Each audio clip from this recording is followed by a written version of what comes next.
sangat Islam secara formal, justru melakukan penghinaan-penghinaan dan menyakiti hati manusia satu sama lain, antara lain melalui kata-kata kafir, musyrik, dan seterusnya. Meskipun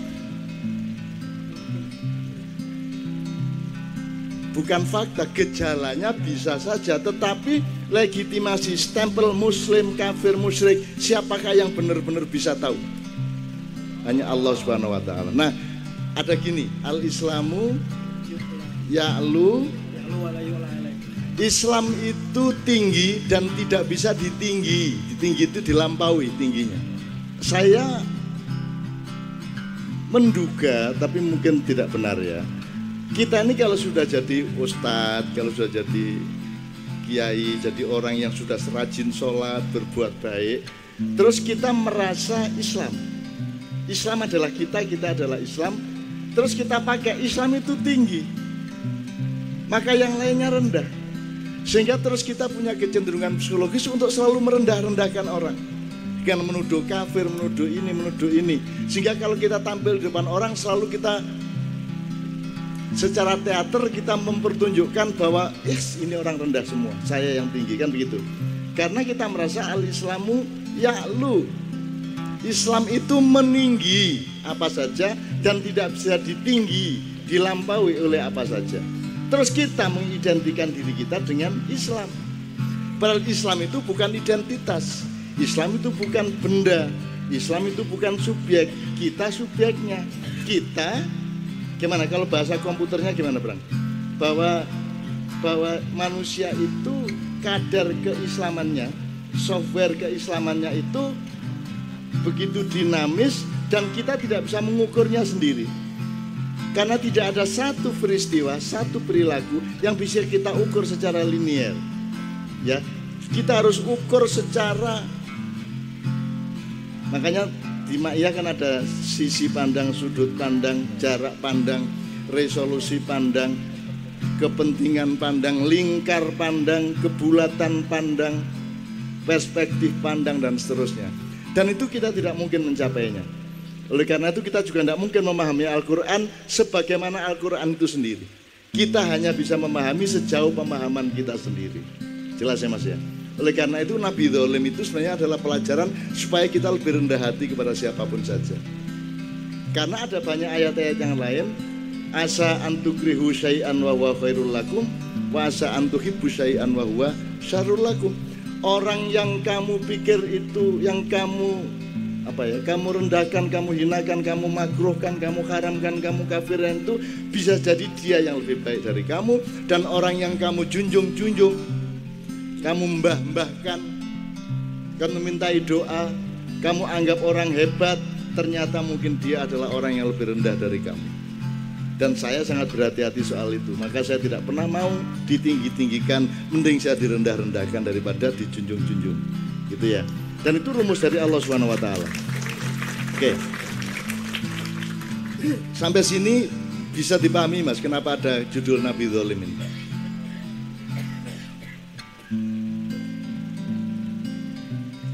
Jadi sekarang Anda insya Allah menjadi orang yang kalau pakai istilahnya kata seimbang itu dari Sabrang dulu. Jadi Anda selalu punya seimbang itu tidak hanya selama ini timbangan itu kan neraca itu loh Mas. Padahal tidak hanya neraca. Keseimbangan itu bisa dosis, ya Bang ya. Garamnya seberapa, lomboknya seberapa, kalau ngeliwet itu airnya seberapa, itu juga keseimbangan. Dan jadi keseimbangan itu sebenarnya sangat luas dan untuk segala hal. Ya dalam berumah tangga, dalam diri Anda, dalam bermasyarakat, dalam bernegara dan seterusnya. Oke, kita masih punya waktu sedikit sampai di sini. Masih ada 34 jam untuk jam 3. Tidak bisa merespon. Oke, silakan. Tadi saya tertarik dengan istilah monyet itu, Mas. Saya ini penganut Darwinisme ya.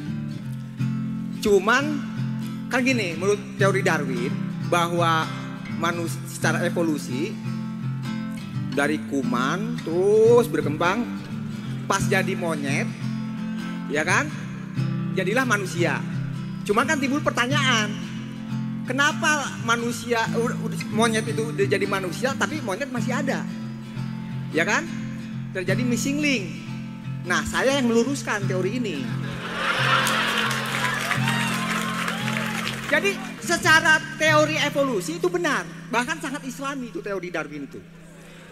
Cuman waktu itu belum ditemukan apa yang dinamakan makhluk alien.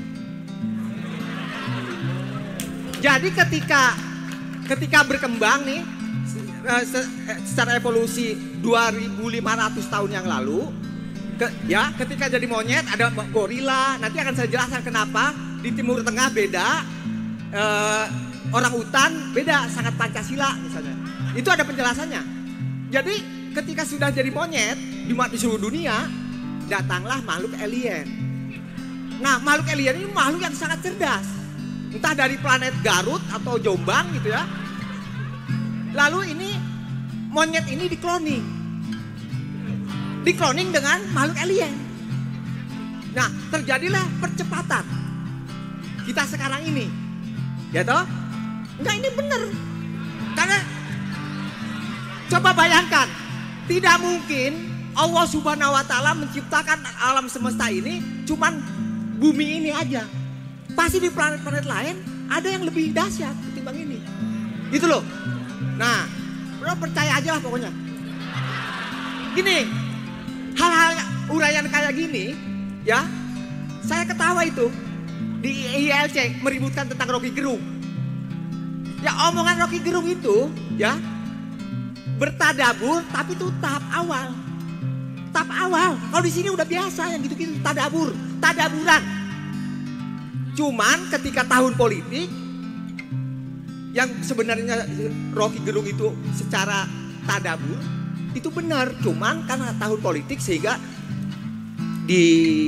dinistakan lah. Nah, kembali ke itu ya. Saya pernah melihat di National Geography ya. Itu jadi cara kawinnya gorila itu karena di Afrika itu tandus, ya toh. Jadi pasangan gorila nih setiap mau kawin itu harus berlomba dulu. Lelaki gorila dengan lelaki gorila berlomba, setelah menang ini yang berhak. Tapi orang hutan itu berdasarkan apa? Musyawarah mufakat. Tidak ada pertarungan. Itulah yang menjelaskan kenapa ya. Sejak kita tidak menganut lagi musyawarah mufakat, terjadi perang terus itu, perdebatan yang gak ada gunanya. Jadi yang ingin saya katakan, ini menarik ya, Nabi Dolim itu menggugah fiksi, ya, menggugah fiksi, ya. Jadi kita harus, ini walaupun gorila itu begitu ya, harus bertarung dulu, itu dimaklumi karena apa? Alamnya memang mengkondisikan itu. Nah, kalau kita kan surga. Namanya surga itu ya penuh kenikmatan, keindahan, keislaman gitu loh. Jadi saatnya singkat cerita kembali ke Undang-Undang Dasar 45 asli ya tahun 2500 tahun. Berdasarkan musyawarah mufakat. Itu aja, Cak. Nah, itu harus dirumuskan di sini. Karena kalau di luar sana, ya, udah banal. Buktinya itu, Rocky Gerung yang ya tadaburan tahap awal, tingkat awal di sini. Gitu. Itu aja. Sekian, terima kasih. Ya.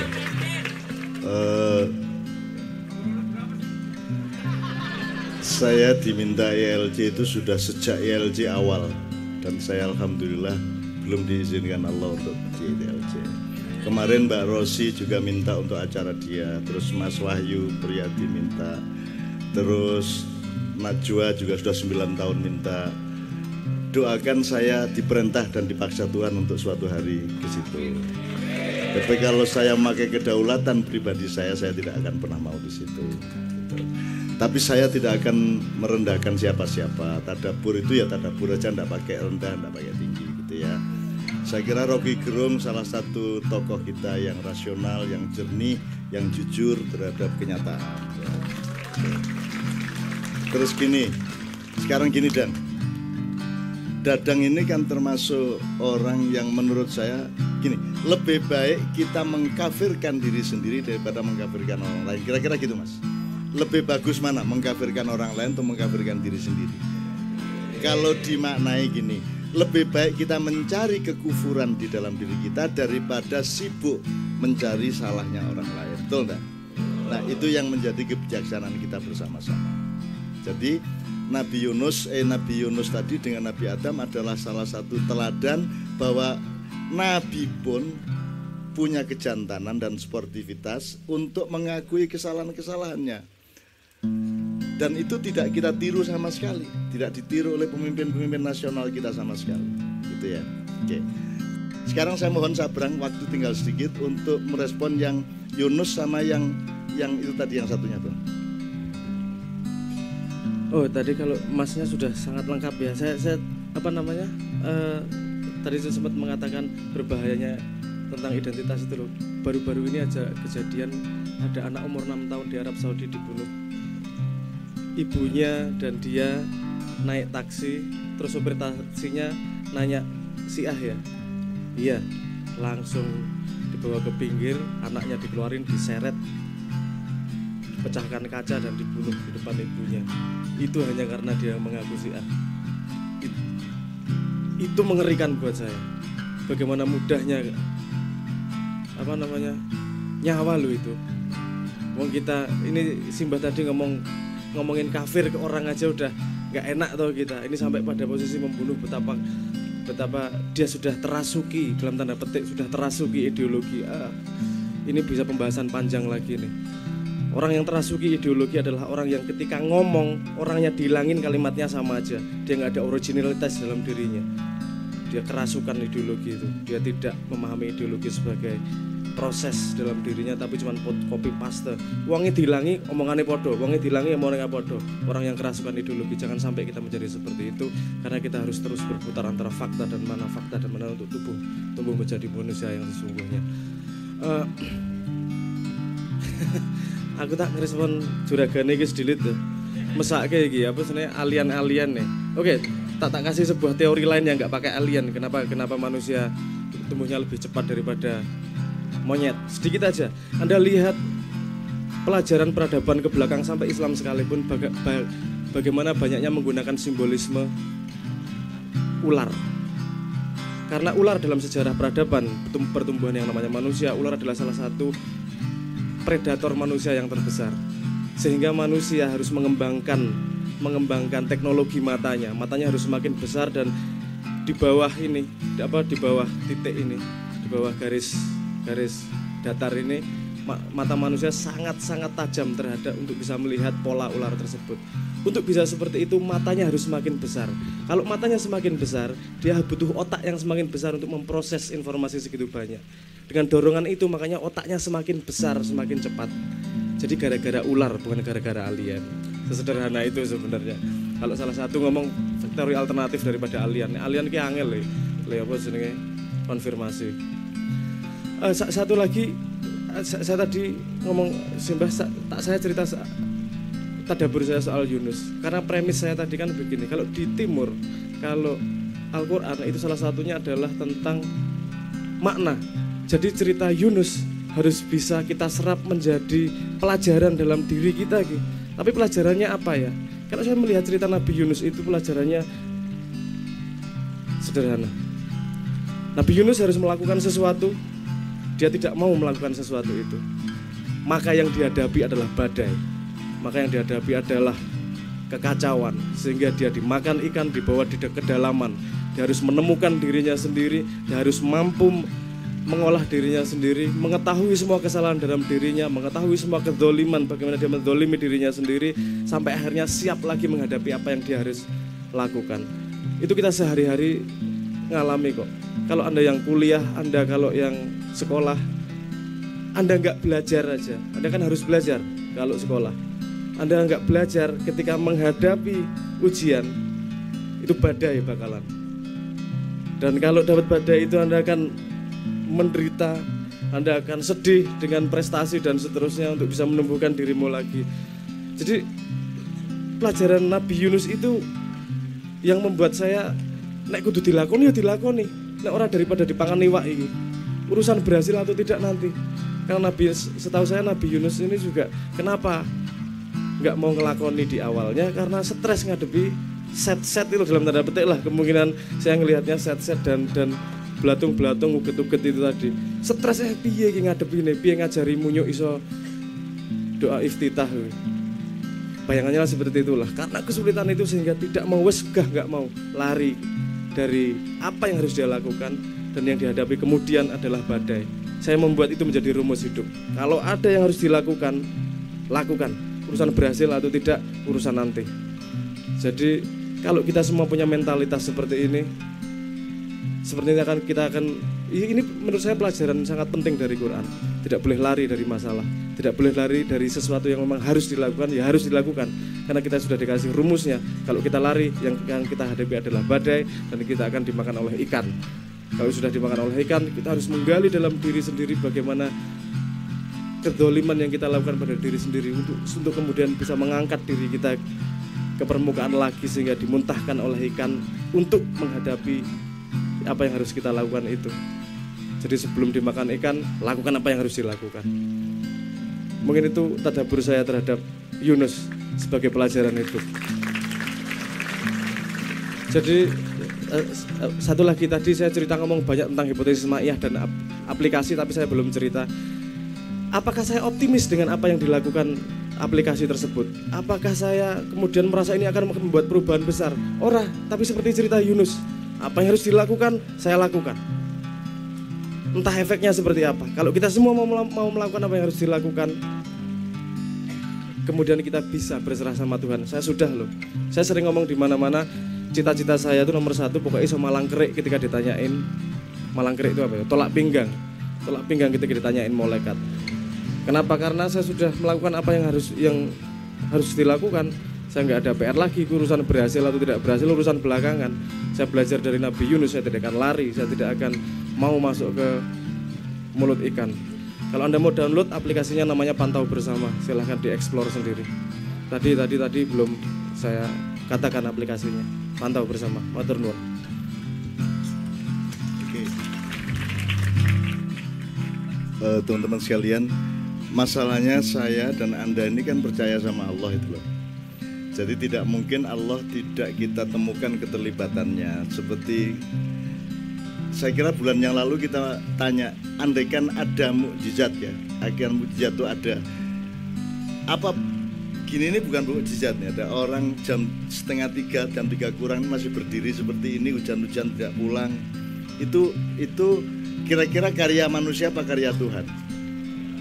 Loh, kalau karya Tuhan Anda tidak usah nanya sama saya terusnya bagaimana. Nanti Tuhan yang akan nerusin, tenang aja.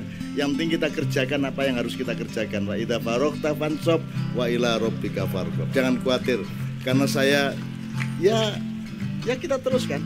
Gitu loh, kita teruskan. Dan saya melihat semakin lama semakin dekat kepada babak-babak berikutnya yang sudah dirancang oleh Allah Subhanahu wa taala. Satu pertanyaan terakhir kalau ada.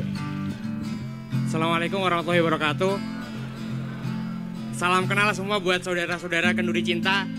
Saya dari Surabaya, Mbak Nun. Kebetulan nikah baru 3 bulan di Jakarta, dapat orang Priok. Nikah sama orang Priok. Nah, ini kan dari kapan hari waktu di Surabaya pengen nanya Mbah, kan lagi viral nih uninstall aplikasi. Nah, kebetulan beberapa minggu yang lalu saya buka di Play Store. Dulu kan saya sempat nemuin doa tahlukah, Mbah. Nah, ketika beberapa bulan yang lalu kok nggak ada doa tahlukah. Ini kira-kira kenapa, Mbah? Itu yang pertama. Terus yang kedua sekalian minta ijazahnya Mbah Nun biar tetap pakai doa tahlukah. Matur suwun, Mbah. Yang ada di App Store itu bukan teman-teman yang bikin. Jadi naik ke Play Store atau turun tidak dalam otoritas kita juga. Doa tahlukah itu banyak bukan versinya, banyak diambil kemana-mana yang kita nggak paham juga. Itu sudah di doa dukun juga ada. Ternyata ngambil dari doa tahlukah, gue arek-arek dukun ini ya apa sebenarnya samber-samber doa juga. Jadi kalau yang di Play Store, App Store itu bukan kita yang bikin, jadi kita nggak tahu sama sekali itu naik turunnya itu. Ngoten nggih? Sebenarnya doa itu alat saja, tapi yang memperalatnya yang lebih penting. Andanya, hatimu, kesungguhanmu yang lebih penting. Awakmu tenanan ya untuk suatu hajat yang memang benar-benar baik, Al-Fatihah tok cukup. Ar-Rahmanir-Rahim tok cukup. Karena bukan Ar-Rahmanir-Rahimnya, bukan Al-Fatihahnya, bukan tahlukahnya. Yang nomor satu adalah hulu ledaknya, ya, busur panahnya, gitu ya. Jadi monggo. Tapi saya peringatkan yang terpenting adalah dirimu sendiri, kedaulatan hatimu sendiri kepada Allah Subhanahu Wa Taala. Saya tidak bisa menjamin apa-apa. Hanya Rasulullah yang punya syafaat. Selain Rasulullah bahkan nabi-nabi yang lain tidak diberi hak syafaat. Itu pertama. Yang kedua terakhir gini. Teman-teman sekalian, saya kira tidak perlu ada yang dicemaskan terhadap apa saja.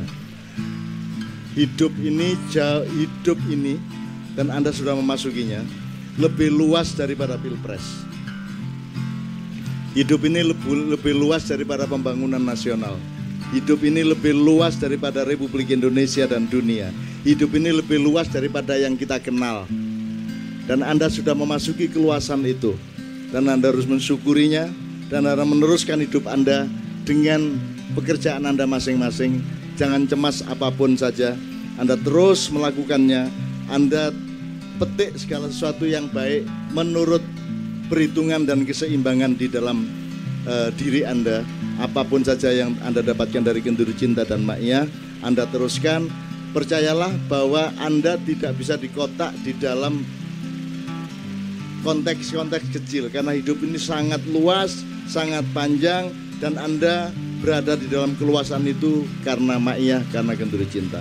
Teman-teman sekalian, kita sudah sampai kepada waktu dan hujan sudah sangat deras. Alhamdulillahirrabbilalamin. Saya doakan Anda memejamkan mata sebentar. Apa yang merupakan hajat sementara ini maupun jangka panjang Anda ucapkan di dalam hati Anda.